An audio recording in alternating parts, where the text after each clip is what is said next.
Muy buenas tardes, estimados estudiantes. Un saludo para todos y para todas.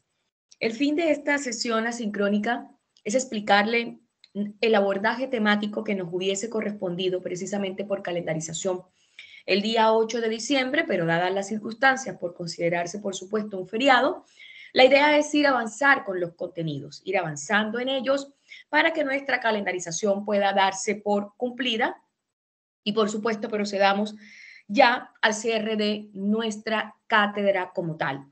En razón de ello, vamos a abordar el día de hoy lo que se refiere precisamente al estatuto personal. Y es que claramente yo quiero hacer antes que nada una pequeña introducción. Y básicamente es entender que el derecho internacional privado, así como ustedes o estudiábamos el origen del mismo a través de las escuelas estatutarias y de las escuelas modernas, entenderán que la teoría del estatuto, llámese personal o llámese real, asienta el derecho internacional privado. En razón de ello, siempre se ha considerado que la teoría de los estatutos sustenta el derecho internacional privado, pero lo sustenta en razón de dos principios fundamentalmente. El primero de ellos, llamado por supuesto principio territorial, que las leyes se dictan para el territorio y tiene su límite dentro del mismo. De aplicarse con rigor, claramente el Estado podría exigir el reconocimiento de su derecho como exclusivo en su propio territorio, pero no podría pretender que sus normas fueran reconocidas fuera del territorio de su Estado como tal. Hay un segundo principio, que es el que nos atañe a nosotros el día de hoy, y es precisamente el principio personal, o mejor, la ley personal. Y es que las leyes se dictan para las personas y acompañan a estas inclusive fuera del territorio. De aplicarse con rigor, el Estado no podría hacer valer ninguna autoridad sobre los extranjeros residentes en su territorio. La idea básica del sistema de estatutos, como bien vamos a conocer un poco más adelante, es que la soberanía del Estado se ejerce sobre las personas que están sometidas a ella. Entonces, es importante clarificar ese concepto. Ahora bien, hablamos de estatuto personal, pero también hay estatuto real, que es ese dominio que tiene el Estado sobre las cosas inmuebles que están constituidas en su territorio y sobre los actos que se realizan dentro de su esfera de acción. Por lo tanto, la teoría de los estatutos establece las personas se rigen por la legislación de su patria, sea cual fuera el país en que se encuentre, estatuto personal. Las cosas se regirán por la legislación del país en que estén situadas, estatuto real. Y los actos, por supuesto, se pueden eventualmente regir por las leyes del país en que se realizan. Claramente estaremos hablando de la aplicación de uno de los factores o localizadores como es el locus regis actu, que es precisamente donde el acto se rige por el lugar de celebración del acto jurídico como tal. Esa era una breve introducción, precisamente para abocarlos a ustedes en el conocimiento respecto de lo que vamos a conversar el día de hoy, del estatuto personal. En algún momento me voy a restar del vídeo para darle protagonismo, por supuesto, a la presentación y no tengamos ningún defecto técnico. Cuando nosotros hablamos del estatuto personal, estamos hablando de ese conjunto de instituciones determinantes de la posición jurídica que la persona ocupa en una determinada sociedad. Por tanto, cuando nace, se le asigna una nacionalidad y cuando fallece, deberemos estar en la condición o situación civil de la sucesión por causa de muerte. Profesora, entonces claramente el estatuto personal relaciona con la capacidad, con la nacionalidad, con el domicilio, con la residencia, con la muerte de las personas. Sí, exactamente sí. Y por eso la presencia del Estado viene a ser un elemento articulador, precisamente en toda esta noción del estatuto personal. Porque de una u otra manera, el Estado, junto con la capacidad de goce, la capacidad de ejercicio, constituyen el llamado estatuto personal, que sigue a la persona donde quiera trasladarse. ¿Sobre la base de qué? De la nacionalidad o de su domicilio. Entonces, claramente, esta es la base del estatuto personal. ¿Qué pasa en el sistema chileno como tal? Y para ello, para determinar la legislación que rige al estado de una persona, deberemos analizar si ésta se encuentra en Chile o se encuentra en el extranjero. En el primer caso, no es difícil aplicarlo. Se regirá por el artículo 14 del Código Civil.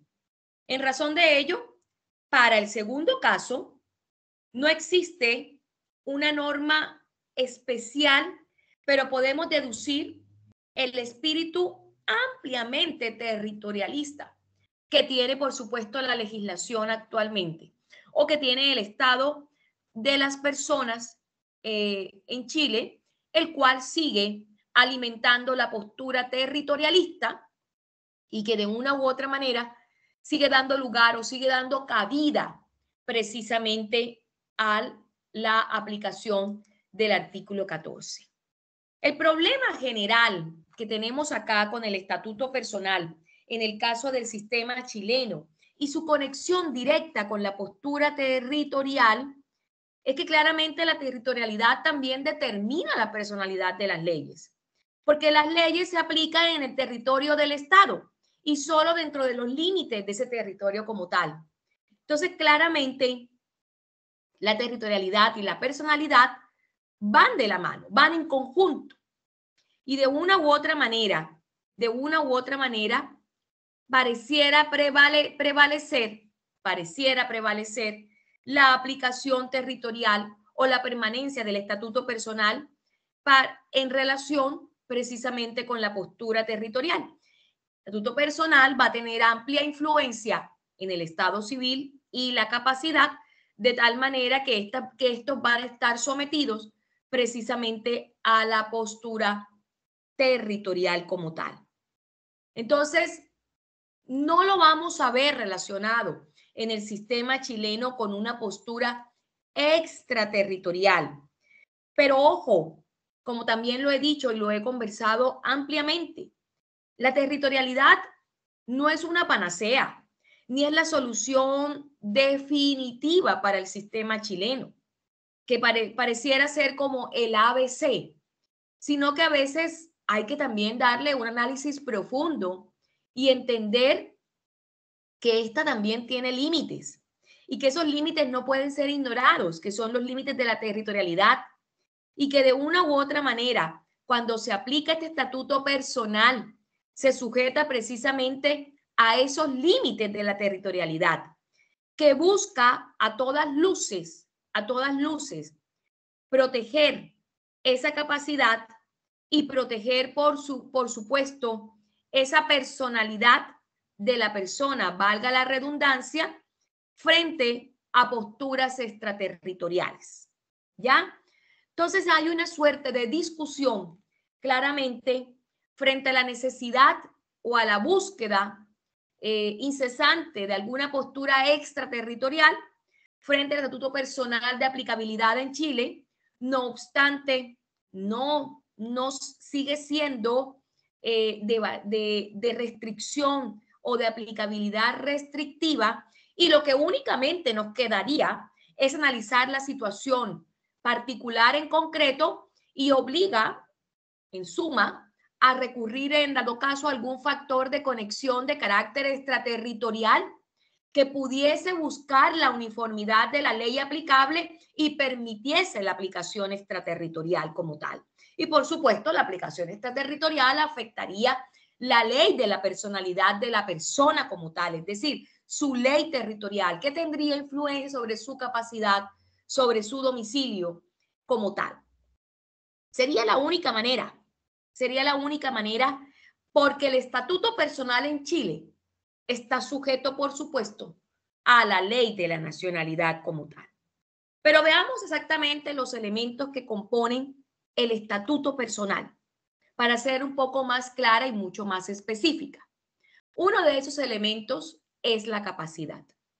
Y es que la capacidad jurídica, como ya bien lo sabemos por las nociones que hemos tenido de derecho civil, acá estamos aplicando derecho civil internacional, se refiere a la aptitud de una persona para ser titular de derechos y obligaciones, de ejercer o exigir los primeros y contraer los segundos en forma personal y de comparecer a juicio. La capacidad jurídica va a permitir crear, modificar o extinguir relaciones jurídicas de forma voluntaria y autónoma como tal. Y la capacidad jurídica, como también ya bien lo conocemos, y que tiene incidencia en la aplicación de la postura territorial dentro de la conceptualización del estatuto personal, tiene una suerte de clasificación o de división. Tenemos la capacidad de goce y tenemos la capacidad de obrar o de ejercicio. Lo conocemos. La capacidad de goce es la idoneidad que tiene una persona para adquirir derechos y obligaciones. Y la capacidad de obrar o de ejercicio es la idoneidad de una persona para ejercer personalmente tales derechos y cumplir obligaciones. Y es que la capacidad, señores, va ligada precisamente a la teoría de la personalidad como tal. De una u otra manera, se debe ser persona para poder tener capacidad. De una u otra manera, la capacidad de goce o las distinciones que se aplican entre capacidad de goce y capacidad de ejercicio, claramente un ejemplo de ello sería qué pasa con el naciturus o qué pasa con esa persona que aún no ha nacido, pero que de una u otra manera pudiese ser titulares de algunos derechos en el caso del recién nacido. O si de una u otra manera podemos hablar de los infantes o menores que tienen una suerte de derechos pero aún no tienen obligaciones. ¿Qué pasa con esa persona que aún se encuentra en el vientre? ¿Tendrá derechos? Hoy por hoy, la jurisprudencia internacional ha ampliado ese concepto como tal, sobre todo cuando hay regulaciones de orden internacional que legitiman el aborto como tal, o que legitiman, por supuesto, la decisión de la mujer frente a una ponderación de derecho al ser que no ha nacido. Los cuestionamientos de la capacidad jurídica solamente se replican frente a aquellas personas que tienen la capacidad de ejercer personalmente tales derechos y cumplir las obligaciones. En el entretanto, estaremos frente a una capacidad de goce. Es decir, tenemos derechos y también tenemos una suerte de obligaciones que se van a activar en el momento en que la ley así lo dispone. Pero claramente un infante, un menor, tiene un conjunto de derechos como tal, que claramente sus obligaciones se van a activar en el momento en que se legitime, por supuesto, la capacidad de obrar o de ejercicio como tal. Y claramente, como ya tenemos amplia jurisprudencia internacional que nos convoca al ejercicio de esa capacidad jurídica, es nuestro deber precisamente interconectar esa capacidad jurídica con la ley personal de cada individuo o con la ley de la personalidad de cada individuo. Entonces, como esa persona tiene capacidad de goce, tiene capacidad de ejercicio, es una persona que está plenamente en sus facultades para ejercer sus derechos y para contraer obligaciones. Por tanto, está conectada directamente a un elemento también que es vital para analizar el estatuto personal como tal, que es la nacionalidad. Nacionalidad y comprensión de derechos y obligaciones pareciera ser la fórmula perfecta precisamente para entender el estatuto personal como tal. ¿Por qué? Porque para el derecho europeo continental La capacidad es uno de los tantos elementos o es una parte del estatuto personal y está regido por la ley de la nacionalidad. Pero también la ley de la nacionalidad se activa desde el mismo sentido del nacimiento, desde el mismo hecho de haber producido el mínimo aliento de supervivencia.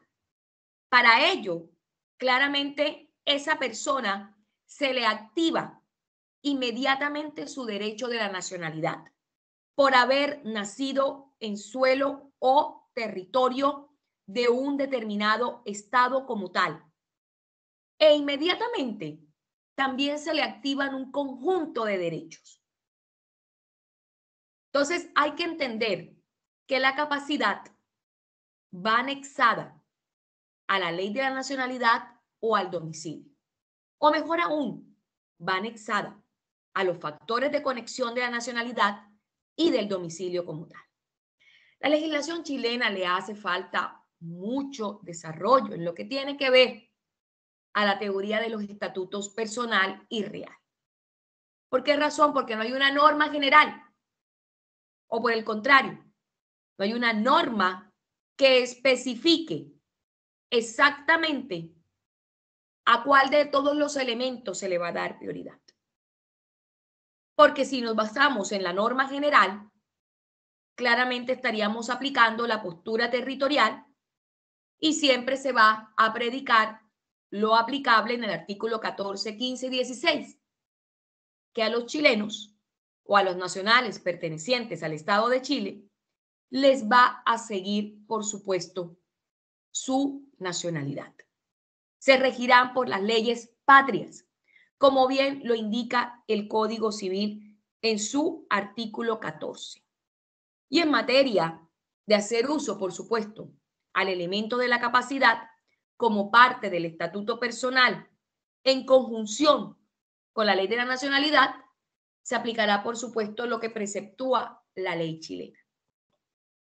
Y por esa razón, en el estudio del estatuto personal, hablábamos de capacidad. Esa capacidad ligada, por supuesto, a la nacionalidad.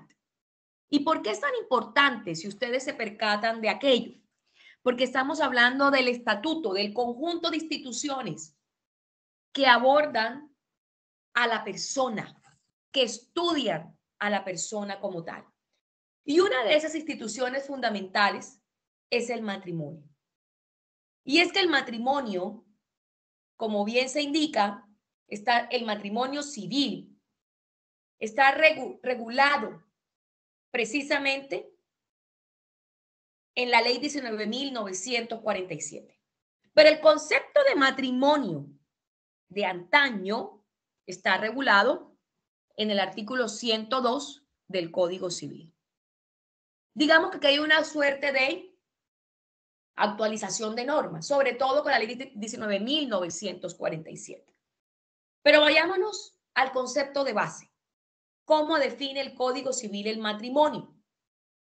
Y es que es un contrato solemne por el cual un hombre y una mujer se unen actual e indisolublemente por toda la vida con el fin de vivir juntos, de procrear y de auxiliarse mutuamente. Profesora, ¿qué tiene que ver esto con el derecho internacional privado? Tiene que ver todo, porque el matrimonio es una de las instituciones que contempla precisamente el estatuto personal. Y al ser una institución en el cual se valida la capacidad, se valida la nacionalidad y se valida el domicilio de las personas, es importante abordarlo, conocerlo. Pero a su vez, y afortunadamente, la ley 19.947 reguló el matrimonio civil en una suerte de fortalecimiento de requisitos, abordando precisamente la separación de los cónyuges, la declaratoria de la nulidad matrimonial, la disolución del vínculo y, por supuesto, el divorcio como tal. Y ya en esto, el concepto de matrimonio cambiaba o se modificaba respecto a lo preceptuado en el artículo 102. La postura del Estatuto Personal en materia de derecho internacional privado para Chile es territorial. Por tanto, se aplica lo preceptuado o lo determinado por lo relacionado en materia de normativa vigente al matrimonio en Chile como tal. En ese caso puntual, estaremos, por supuesto, ante uno de los actos más incólumes de consentimiento, como es el matrimonio, dentro del estatuto personal, siempre y cuando se cumplan todos los requisitos que la ley 19.947 contempla para celebrar el matrimonio civil.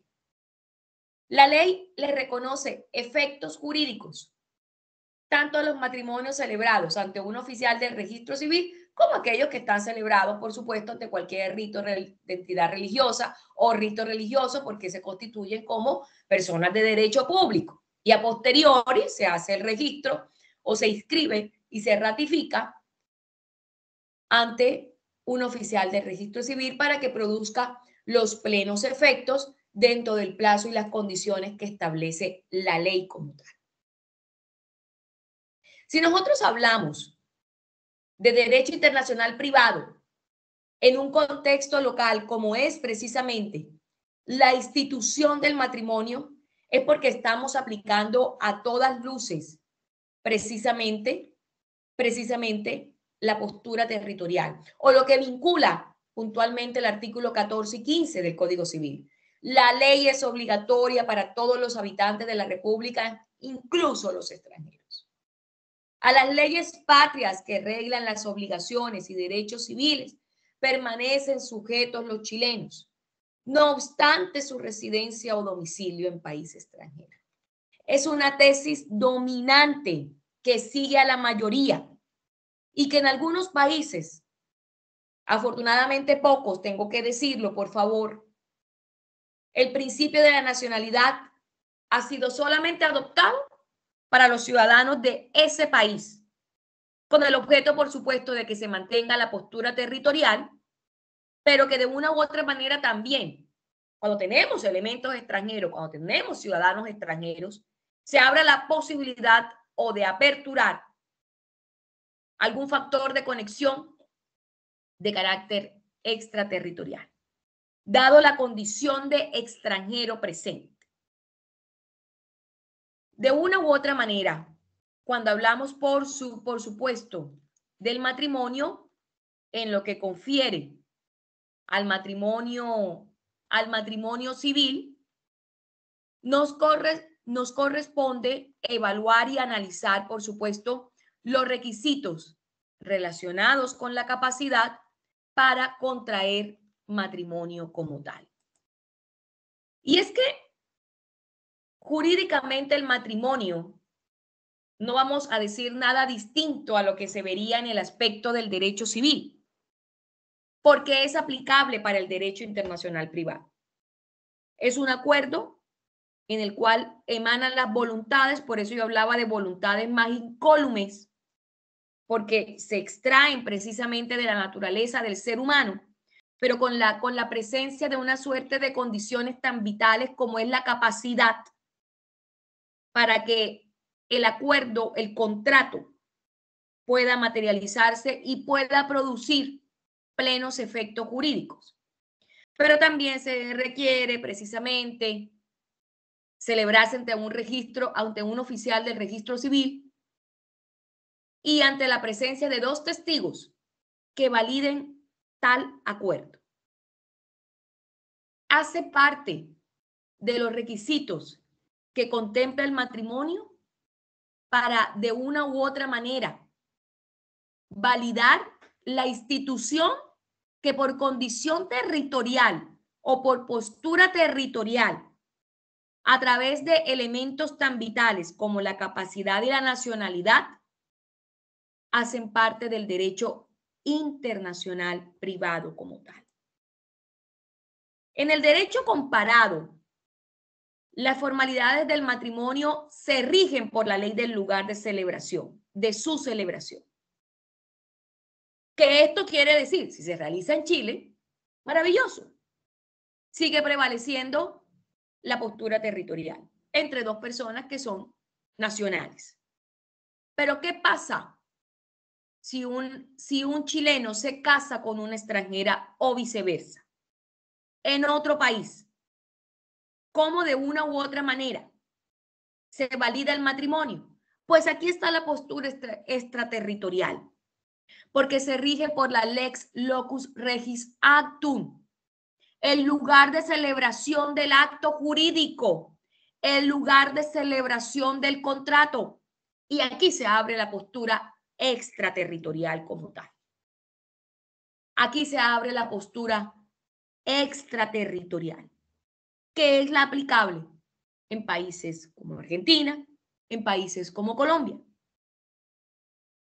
Permite la aplicación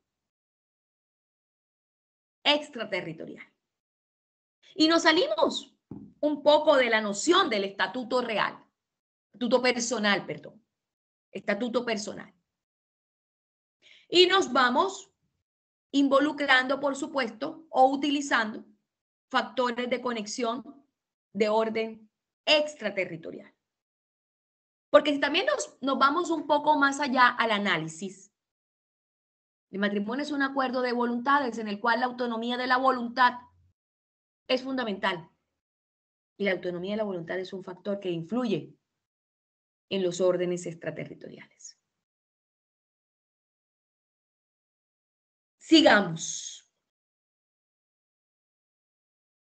El artículo 5 de la Ley de Matrimonio Civil establece que para que pueda ser válido el matrimonio, tienes que estar en plena capacidad de tus facultades.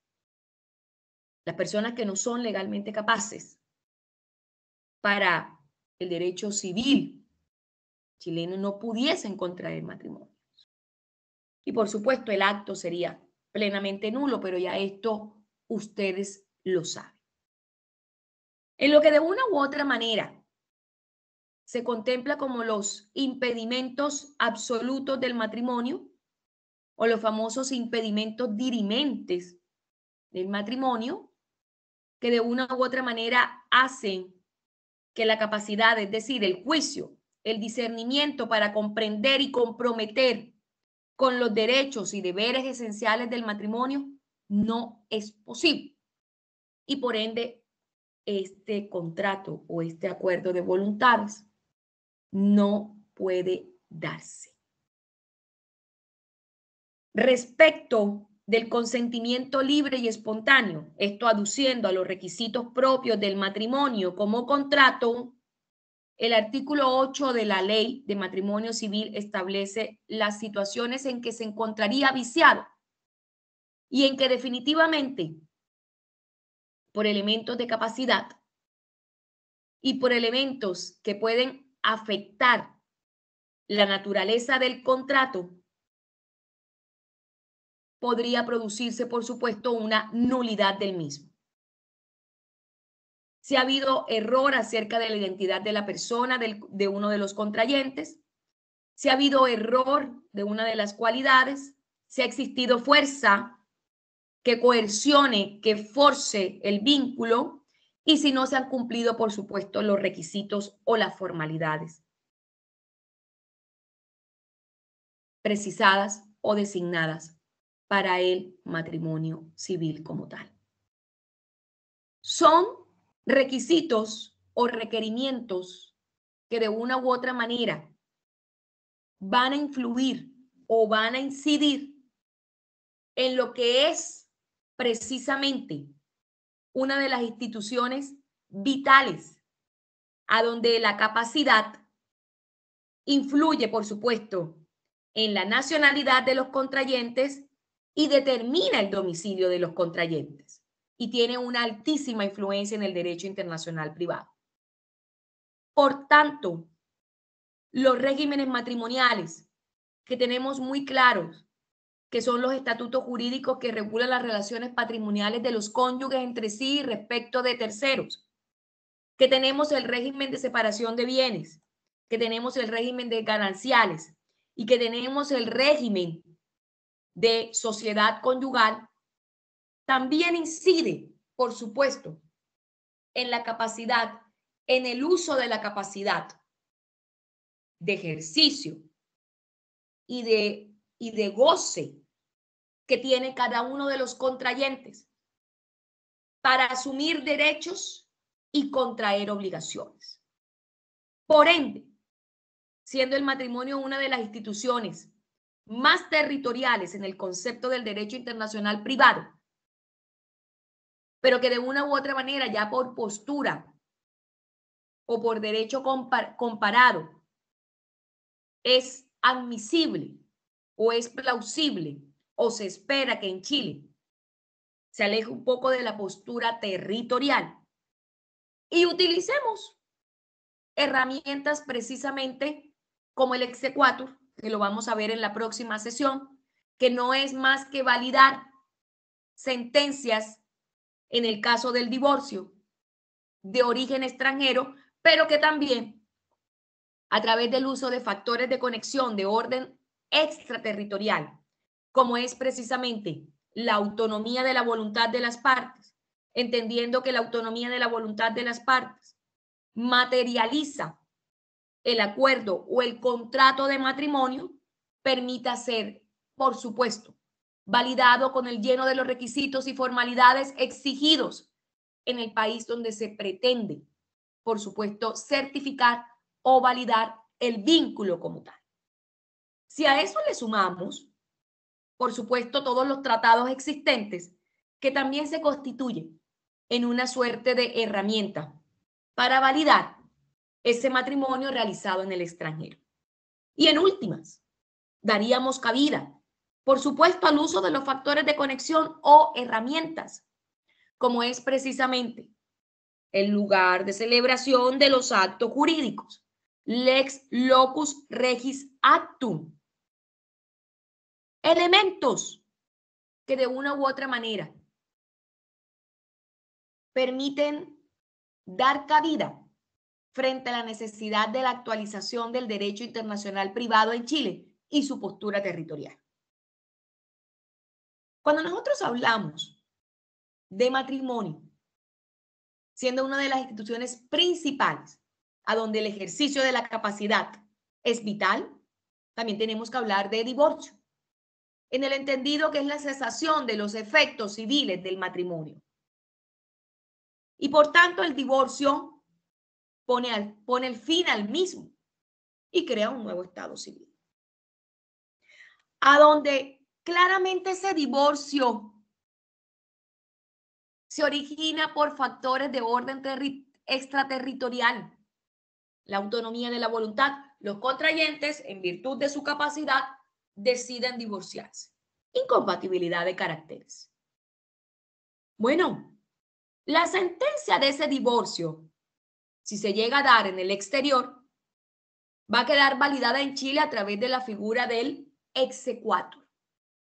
Y claramente, para ir adelantando un poco, el exequatur no es más que una autorización previa que debe dar precisamente la Corte Suprema de Justicia para el cumplimiento en Chile de una decisión o de una resolución dictada por un tribunal extranjero. Inclusive, estos trámites se pueden hacer a través de las corporaciones de asistencia judicial también tan habilitadas para ello. Entonces, por ende, una sentencia de divorcio en Chile que de una u otra manera,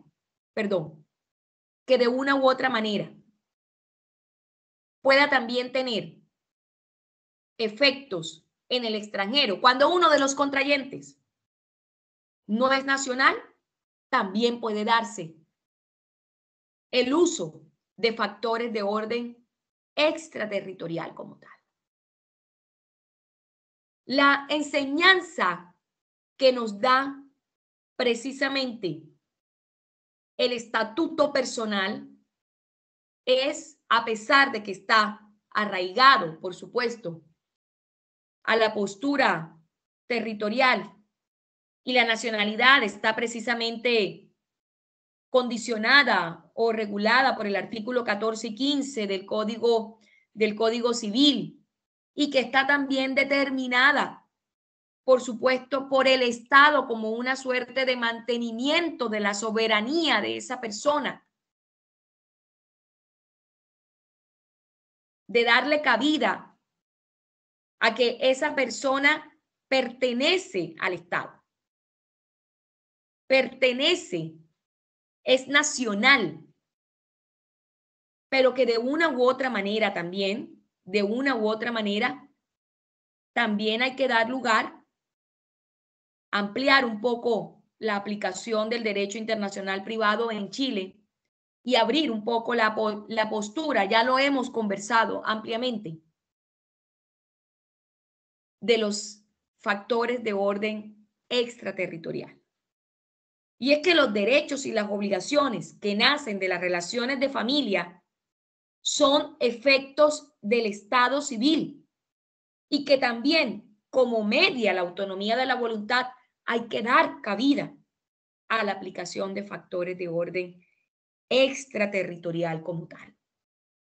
No quedarnos solamente con la postura territorial que tanto profesa, por supuesto, el artículo 14 y el artículo 15 del Código Civil.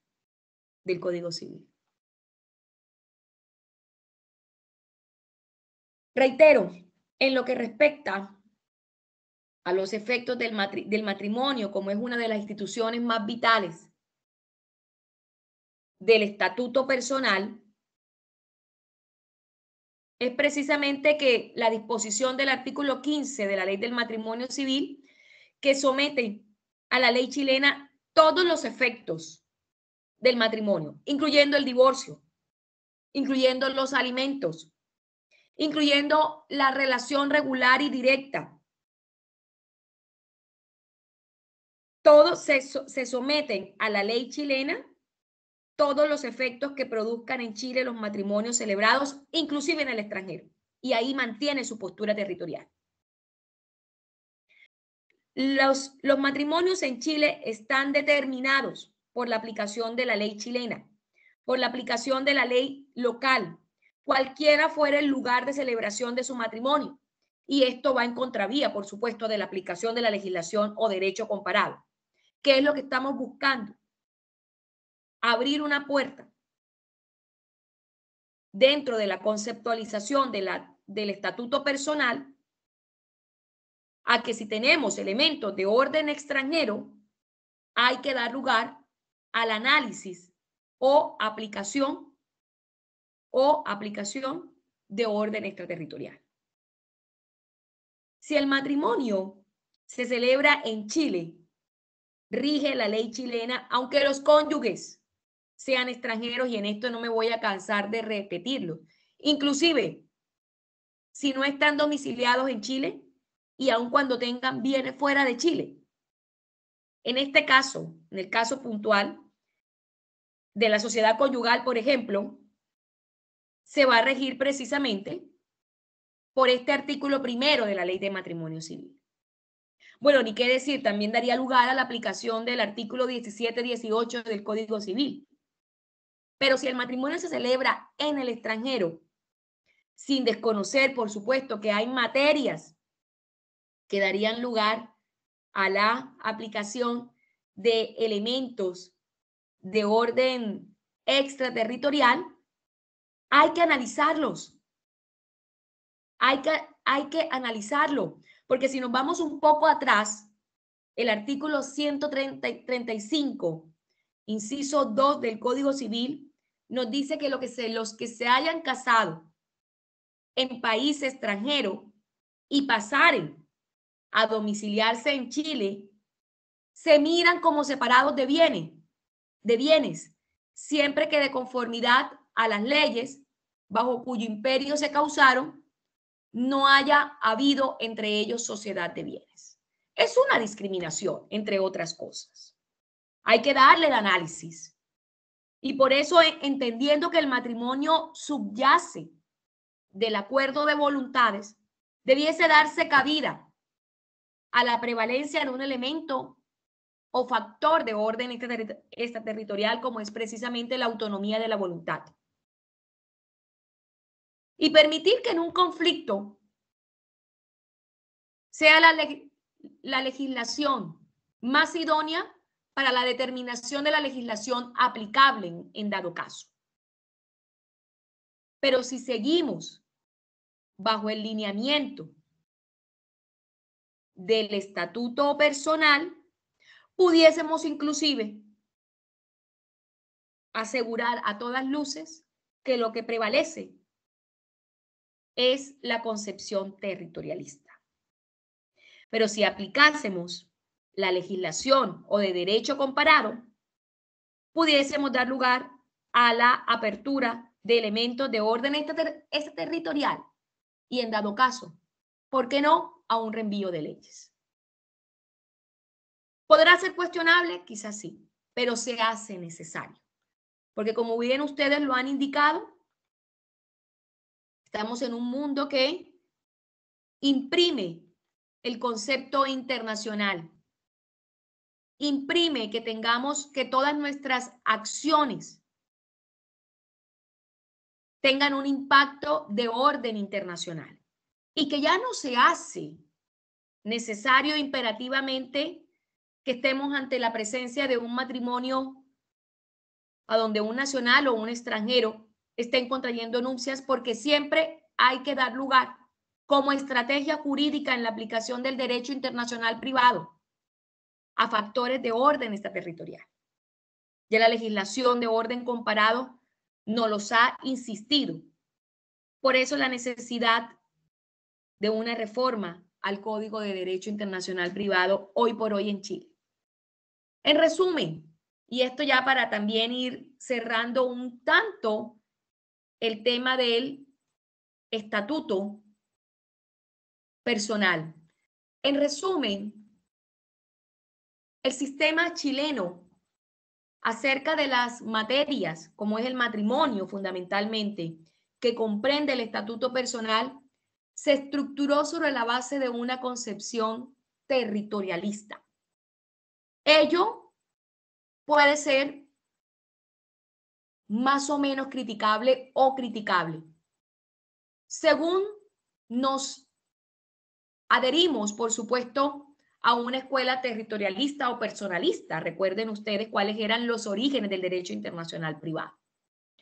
Sin embargo, es muy desafortunado que nuestra ley obligue a hacer esta imposición de la territorialidad en cuanto a la legislación aplicable, entendiendo que hay distinciones que pudiesen también darse lugar a aplicarse. Y con ello, claramente, hoy por hoy, se está afectando el estatuto personal y se obliga a los tribunales a manejar una postura territorialista, una postura que oscila precisamente entre el Estado y la capacidad. Inclusive, muchos autores como Mario Ramírez Necochea han comentado que en Chile verdaderamente no hay lugar a un determinado estatuto personal. Y esto replico un poco, ¿no?, lo que han dicho autores mucho más preparados que la docente que les habla.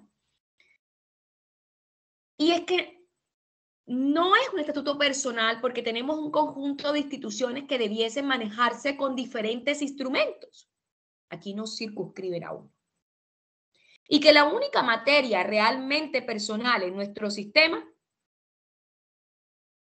es la Constitución y la extinción del Estado civil chileno, que la tenemos clara: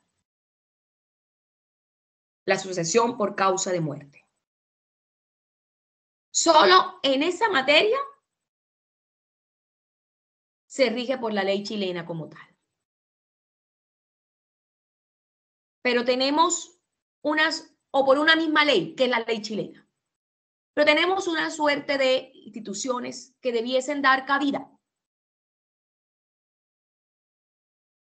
como es el matrimonio, celebrado entre cónyuge nacional, cónyuge extranjero, que hoy por hoy está la posibilidad de que se valide a través no solamente de las relaciones privadas o particulares, sino también de los tratados internacionales, que permite a través de las cancillerías y de los consulados legitimar ese vínculo como tal y proceder, por supuesto, a su correspondiente registro en el orden local. De todo lo que hemos dicho, puede entenderse que los casos que se han dispuesto en el Código de Bustamante en relación con la aplicación de la ley personal, en Chile es muy restrictivo, porque tenemos una postura territorial, porque estamos basados en un principio territorialista. A pesar, como ya se ha explicado hoy por hoy, que tenemos tratados internacionales, que tenemos tratados de libre comercio, ni qué decir, por supuesto, cuando hablamos de los convenios comerciales internacionales. Pero claramente sigue estando de base el principio territorialista. Por ende, lo fundamental aquí es la aplicación de la ley de la nacionalidad, lo cual va a ser satisfactorio para el estatuto personal como tal. Y de una u otra manera, lo ideal es mantenerla en virtud, por supuesto, de los artículos 14 y 15 del Código Civil. Pero si bien hablamos de contrato de voluntades, en el entendido de lo que significa el matrimonio a través, sobre todo, de la Ley 19.947, hay que dar cabida a un elemento de orden extraterritorial. ¿Cuál es? Precisamente la autonomía de la voluntad de las partes. Y a decidir exactamente dónde se va a realizar o dónde va a ser el lugar de celebración de ese acto jurídico llamado matrimonio. Y con esto me despido en virtud de este contenido muy, muy interesante. Y claramente espero que en lo sucesivo, los diferentes contenidos que tengo preparado para abordar, que ya estamos en nuestra fase final, sean igual de interesantes para ustedes e igual de controvertidos, como bien puede indicarse frente a la postura territorial del derecho internacional privado en Chile como tal. Yo me despido, nos vemos en la próxima sesión académica con algo que también va en directa relación. La validación de las sentencias otorgadas en el extranjero, la validación en el sistema chileno, exequatur. Un abrazo y un saludo muy respetuoso para todos. Cuídense.